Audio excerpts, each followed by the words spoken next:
Hello, this is Randy Pinion with thegeekery.org, and today I have a video review of the SteelSeries 6Gv2. The 6Gv2, like the Filco Majestouch I reviewed a few weeks ago, is a mechanical keyboard built with cherry key switches. Unlike the Filco, this keyboard uses MX black switches, which have a linear travel and no audible feedback.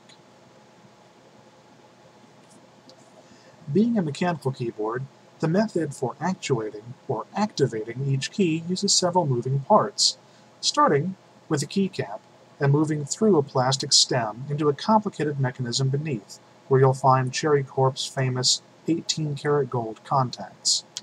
This is very different than the rubber domes most modern keyboards use. There, a rubber dome is compressed by the keycap, pressing a piece of conductive material against a contact. While they can be complicated by layers of membrane and circuit board, or make use of scissor switches, common in laptop keyboards, to add extra springiness, most normal keyboards suffer eventual wear on the rubber, requiring more and more force to actuate each key and losing responsiveness. The SteelSeries 6Gv2, and its big brother the 7G, therefore has higher build quality than the rubber domes it competes with in the gaming keyboard market. That's not to say it's perfect, or necessarily worth the premium over other boards.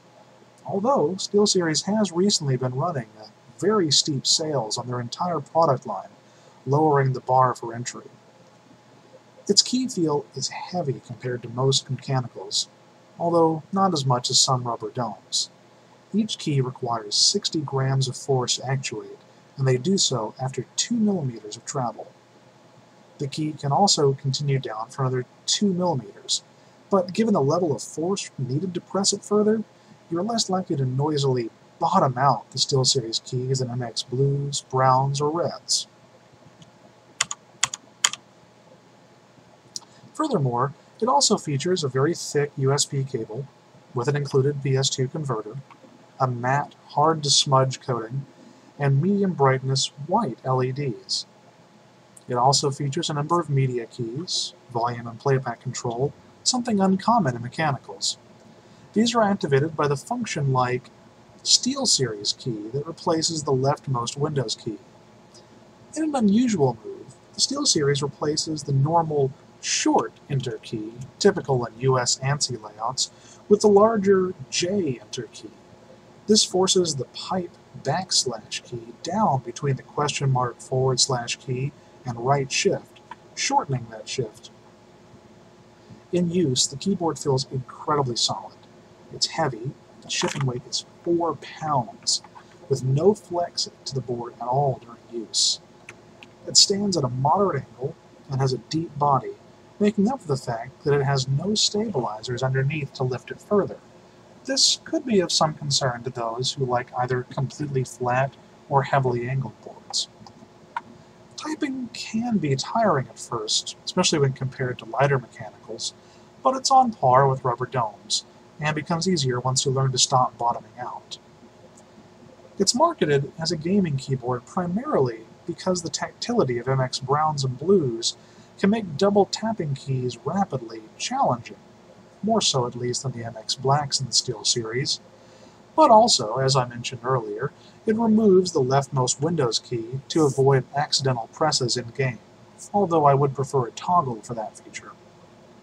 Furthermore, it offers 6-key rollover over USB, the highest available under that spec, and it can accommodate full in-key rollover via PS2. This means that you can press up to 6 under USB, or every key under PS2, simultaneously, and your computer will recognize them all. Most cheaper keyboards utilize unoptimized key matrices that can recognize as few as 2 keys at a time. Big trouble for gamers. One minor disadvantage of the board is that the keys themselves seem somewhat low quality. They have pad printing, which is prone to wearing off quickly, and they're somewhat thin and flex if you squeeze them. More concerning is that each key has a tiny white blemish on the back, likely where they were attached to the mold they were cast in. Given that other manufacturers avoid this, it's odd that SteelSeries does not.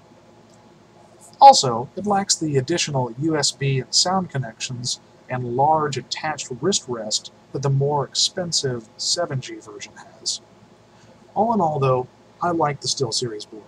It feels dependable and solid, has a number of features useful for gamers without being gimmicky or unsightly. No silly macro keys or garish backlighting here. It has the benefits of mechanical key switches, and yet remains quiet. As a final example of the keyboard, I will now type "the quick brown fox jumps over a lazy dog" twice, once as fast as I can, and once more while trying not to bottom out the keys, which will make me slower, but should also be much quieter. Here's the first at high speed.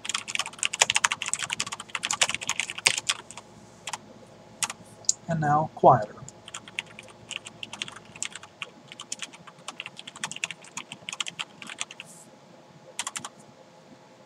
And that's about it for the SteelSeries 6Gv2.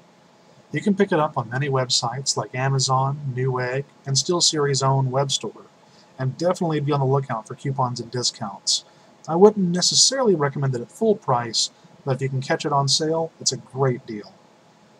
Feel free to check out other electronics reviews and comparisons here on the channel or on the site at thegeekery.org, and as always, thank you for your time.